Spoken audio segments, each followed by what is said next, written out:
All right, buckle up, everybody, because we are about to go deep, deep into a world where rhymes are debated, beats are scrutinized, and opinions fly faster than a rapper's diss track. That's right. We're talking worst rappers of all time. Oh, yeah, and let me tell you, things are about to get heated. We asked you guys to send us lists, articles, whatever you had, and this one titled Top 10 Worst Rappers of All Time, well, It really caught our eye. it did. This article, it doesn't hold back. We're talking big names, harsh critiques, and some seriously strong opinions. From Vanilla Ice to 6ix9ine, this list has got it all. It really does make you think, though, right? Like, what makes a rapper truly bad? That's the big question, isn't it? I mean, this article throws out terms like nonsensical rhymes and even calls some music the sonic equivalent of a car crash. Ouch. Those are some fighting words. They really are. Okay. But it does get you thinking, right? Like, how much of this is objective and how much is just, personal taste? Absolutely. What one person considers a lyrical masterpiece, another might call utter garbage. Totally. So I'm curious, when you hear worst rapper, who immediately comes to mind? Honestly, so many names pop up. But for me, it always comes back to the basics. Like, can they actually rap? Is there any flow, any rhythm, any lyrical skill at all? Right. Like, are we talking about pure technical ability here, or is there something more to it? I think it's a bit of both. You can have all the technical skill in the world, but if your lyrics are shallow or your delivery is flat, it's just not going to hit. I agree. And then there's the whole debate about authenticity, right? Like, does a rapper's persona, their image, their story, does that play into it? Definitely. It's all part of the package. You can have amazing lyrics, but if your image feels fake or forced, it can really undermine the whole thing. This article seems to be all about that. Mm. Like, they really go hard on Lil Wayne, who's their #1 pick, saying he's been writing the same song for years, just changing up the chorus. Yeah, and they don't hold back on the criticism of his lyrics either, calling his themes tired and repetitive, all about the cars, the money, the same old stuff. But Lil Wayne's also incredibly successful, right? So does it even matter if people love his music? That's the million-dollar question, isn't it? Is commercial success a sign of good music? Or can a rapper be popular and still be considered, bad by certain That's a standards? good point. And it gets even more complicated when we look at someone like Soulja Boy, who's next on their list. The article calls Crank That irritating and the beat's repetitive. Which, okay, I can kind of see that. But that song was huge. You couldn't escape it for months. Exactly. It was a cultural phenomenon. Yeah. So is it really fair to write it off as just bad music?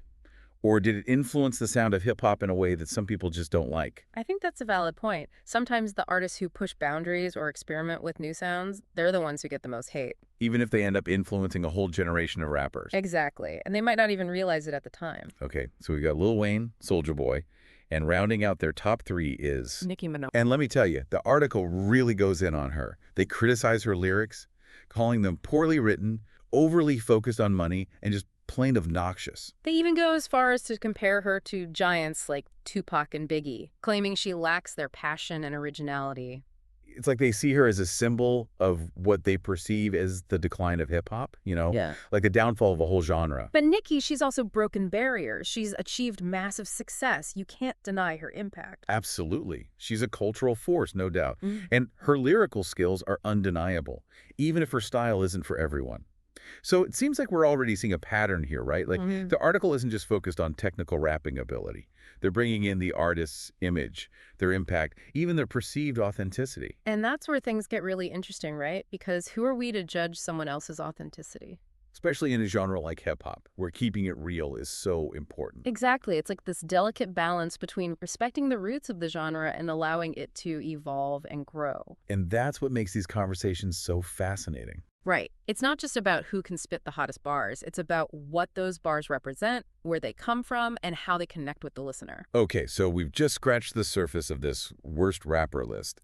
There are still so many names to unpack, so many critiques to analyze. And we're just getting started. We are, so buckle up, get ready for some serious debate, and let's dive back in.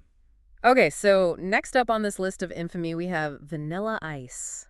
And it seems like his fate is pretty much sealed. The article pretty much declares him the king of bad rap. Yeah, Vanilla Ice. It's funny, right? Like, his name has practically become synonymous with bad rap. Like, if you say, worst rapper, a lot of people, Vanilla Ice is the first name that pops into their heads. It's true, but it does make you wonder, has he been unfairly targeted all these years? Or is the hate actually justified? I mean, you can't deny that Ice Baby was a massive hit. Like, it topped the charts. It was everywhere. Oh, yeah, I remember that. You couldn't escape it. And for a lot of people, that was their first real exposure to hip hop. Right. It brought the genre into the mainstream, whether people liked it or not. And maybe that's part of the problem, right? Like some people saw it as this watered down version of hip hop, sacrificing authenticity for commercial success. Like a betrayal of the roots of the genre. Exactly. And this article definitely taps into that sentiment. They go so far as to say Vanilla Ice should be first on the list, as if his badness is beyond question. Okay, moving on from the so-called king of bad rap, we have Lil Pump, and the article just, like, throws its hands up in the air when it comes to him. Yeah, they basically say his music is lazy and repetitive, lacking any real depth or lyrical skill. Like, they can't even be bothered to come up with a proper critique. He's just that bad in their eyes. It's interesting, though, because Lil Pump also represents this newer wave of hip-hop, what some people call SoundCloud rap or mumble rap. Which is a whole other can of worms, right? Like, Yeah. Is it even real hip-hop? That's the big debate, isn't it? I mean, some people love it. Some people absolutely hate it. What do you think? I think it's all about perspective, Hip-hop has always been about evolution. Like, what was considered groundbreaking 20 years ago might sound dated today. So maybe mumble rap is just the next step in that evolution. Exactly. It's about pushing boundaries, experimenting with new sounds and styles. Whether people like it or not, it's happening, and it's shaping the future of the genre. All right, moving on. We've got Heady Braps. Matty Braps. Now, this one really struck me as odd. Like, the article seems to be criticizing him simply for being young. Yeah, they say he's targeting a teenage audience, his lyrics are immature, that kind of thing. But isn't that, like, kind of the point? Like, he's a young artist making music for young people. What's so wrong with that? It's like they're saying he hasn't earned the right to rap because he hasn't lived a hard life, which is, a ridiculous argument. Right. It's like every generation has its own artists who speak to their experiences. You can't just dismiss someone because they're young and their music reflects that. And who knows, maybe Matty Braps will evolve as an artist. Maybe his lyrics will get deeper, his style will change. Or maybe he'll stay true to his roots and keep making music that connects with his audience. Only time will tell. Okay, and last but not least in this section, we have Drake. Now, this one might come as a surprise to some people because, well, He's Drake, right? Like, he's one of the biggest names in music. exactly. But this article, they really go after him, calling him inauthentic and claiming he's manufactured this tough image that doesn't match his upbringing. They even bring up his time on Degrassi as evidence, which I always find a little funny. Like, oh, he was on a teen drama, therefore he can't possibly be a real rapper. Right. It's a weird argument to make. But it does tap into this bigger conversation about authenticity in hip-hop, and who gets to decide what's real and what's not. Especially in a global genre like hip-hop, where artists from all over the world are bringing their own experiences and perspectives to the table. For sure. And it's like, who are we to judge someone else's story? Like, everyone's journey is different. Their struggles are different. And trying to put everyone into the same box, based on some narrow definition of authenticity, I think that really misses the point. And it limits the potential of the genre to grow and evolve and connect with people from all walks of life. Okay, so we've covered some big names, explored some controversial opinions, and it's clear that this whole bad rapper debate, it's not as simple as it seems, right? There's so many layers to it. Right. It's about more than just technical skills or lyrical complexity. It's about image, authenticity, impact, even personal taste. And we've still got a whole section of this list to get through. The article calls it Newcomers and Contenders. Oh, yeah. This is where things get really interesting. They're basically highlighting the artists they think are on the verge of achieving worst rapper status. Like they're predicting the future of bad rap. I'm kind of scared to see who they've picked. Me too. But let's dive in. Who's first on the chopping block? All right, so let's jump into this newcomers section. First up, we have Young Oogway. And the article just, I don't know, seems baffled by his existence. Yeah, they don't really offer any specific criticisms. It's more like they're just scratching their heads wondering, how did this guy get popular? It's almost like he's so bad, he's beyond criticism, at least in their eyes. But, that also speaks to the subjectivity of taste. Right. What one person finds terrible, another might absolutely love. And maybe Young Oogway is just tapping into something that the article just isn't getting. Exactly. Like, remember how we were talking about mumble rap? Maybe Young Oogway is part of that wave. Or maybe he's doing something completely different, something so new and unconventional that it just goes over their heads. And that's the beauty of hip-hop, right? It's always evolving, always pushing boundaries. Okay, next up in the newcomer section, we have Ice Spice. And this time the article does offer some specific critiques.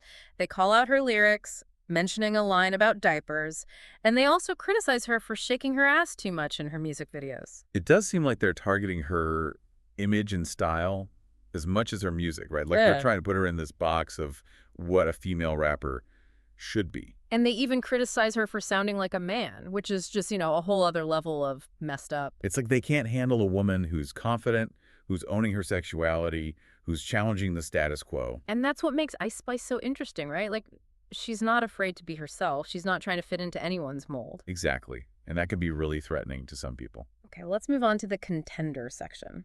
This is a mix of established artists and up-and-comers who the article claims are teetering on the edge of worst rapper territory. Like they're on the watch list. Exactly. And first up we have, drumroll please, Iggy Azalea.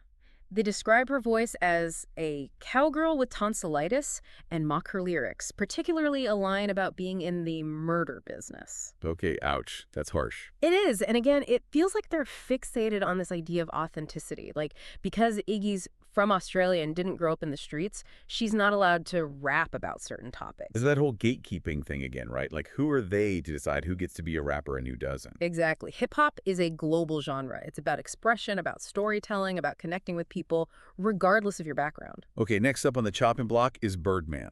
Yeah. And the article just goes off on him, calling him a complete joke and the father of idiot rap. Yeah, they criticize his voice, his flow, his lyrics. Like, everything about him is just bad in their eyes. It's pretty brutal, but there's also part of me that's like, maybe they're just having fun with it, you know? Like, maybe it's not meant to be taken so seriously. Maybe. I mean, some artists, you just gotta laugh at them, right? Okay, moving on to a slightly more serious topic, we have Chris Brown. And this one, it's tough because his personal life is so intertwined with his music. Right. And the article doesn't shy away from that. They call him a woman beater and say he makes awful music. It's like they're saying, look, we can't even talk about his music because his actions are so reprehensible. And it's understandable, right? Like, people have very strong feelings about Chris Brown. And for some, it's impossible to separate the artist from the art. It's a complex issue. And ultimately, each listener has to decide for themselves what they're comfortable with. Okay, next on this list of shame we have Waka Flocka Flame, and the article slams his flow, his voice, his lyrics, like they hold nothing back. But here's the thing. Waka Flocka Flame is actually admitted to being a terrible rapper. Like, he said it himself. I know, and the article points that out. It's like they're saying, if he knows he's bad, why is he still doing it? But maybe that's part of his appeal. You know, like, he's not taking himself too seriously. He's having fun, and he's not afraid to be self-deprecating. Yeah, and sometimes that's all you can ask for. Like, at least he's honest about it. Okay, moving on to Lil Xan. Now, this one, they call him a boring emo rapper with mumbling vocals and boring instrumentals. And they also criticize his opinions on other rappers like Tupac and Eminem. Like, he's not allowed to have an opinion because he's not a real hip-hop head. Right. It's like that gatekeeping thing again. Like, you can only appreciate hip-hop if you fit into their narrow definition of what a fan should be. And that just shuts down conversation, It stifles creativity and prevents the genre from evolving. Okay, next up we have Cardi B. Now, this one, the article is just brutal. They call her rapping awful. Her music trash. Yeah, and they pretty much tell her to just quit music altogether, like she has no right to be doing this. It's harsh. But Cardi B is another example of a female artist who's breaking barriers and challenging expectations, and clearly her music is connecting with a lot of people, regardless of what the critics say. And it's that connection that matters for you. Like, if people are enjoying her music, if it's making them feel something, then who cares what the critics say?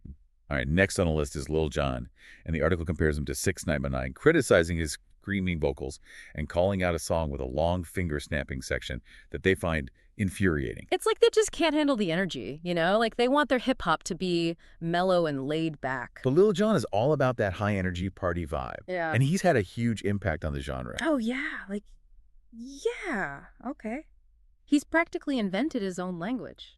Okay, moving on, we have Tyga, and the article doesn't hold back here either. They call him a worthless wannabe Chris Brown ripoff. Ouch. That's gotta hurt. Right. They criticize his flow, his vocals, his lyrics, everything. Like he's all style and no substance. And it's easy to see Tyga that way, right? He's definitely known for his image and his, association with the Kardashian world. But that doesn't necessarily mean his music is bad. It just means it's not for everyone.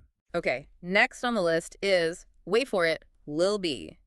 And the article pretty much calls his lyrics nonsensical, comparing them to something a fourth grader would write. And they're not wrong. Like, Lil B is known for his quirky lyrics, his random topics, his overall weirdness. But that's what makes him so unique, right? Like, he doesn't care what people think. He's just doing his own thing. And there's something admirable about that, I think. Like, Yeah. not taking yourself too seriously and just having fun with it. Okay, next up we have Gucci Mane. And the article's main critique is that he ruins every song he's featured on. Like, he's a musical virus infecting everything he touches. They even give a specific example of a Selena Gomez song that they liked until Gucci Mane's verse came on. Oof, that's rough. But again, it's all about personal taste, right? What one person finds annoying, another might find brilliant. Okay, moving on to Salento. And oh boy, they do not like Watch Me. They say it's not even a real song, it's just annoying and repetitive. But Watch Me was a huge hit. Like, people loved it. It was everywhere. Exactly. It was a viral sensation. Yeah. And whether the article wants to admit it or not, that song had a cultural impact. So maybe it's not about whether it's a real song or not. Maybe it's about how that song connected with people, how it made them feel. Okay, next on the list we have Wiz Khalifa. And the article criticizes his flow, his rhymes, his delivery, pretty much everything. They even call him a Snoop Dogg wannabe, which isn't necessarily a bad thing. I mean, Snoop is a legend. Right. But they're basically saying Wiz Khalifa is just a cheap imitation. And that he hasn't brought anything new or interesting to the genre. Okay, next up, a controversial pick. Kanye West.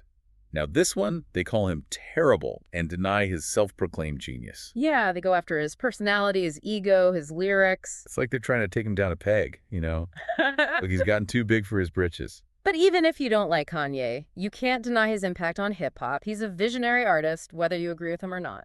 Okay, moving on to someone who's probably not surprised to be on this list. Jake Paul. And the article just rips him apart.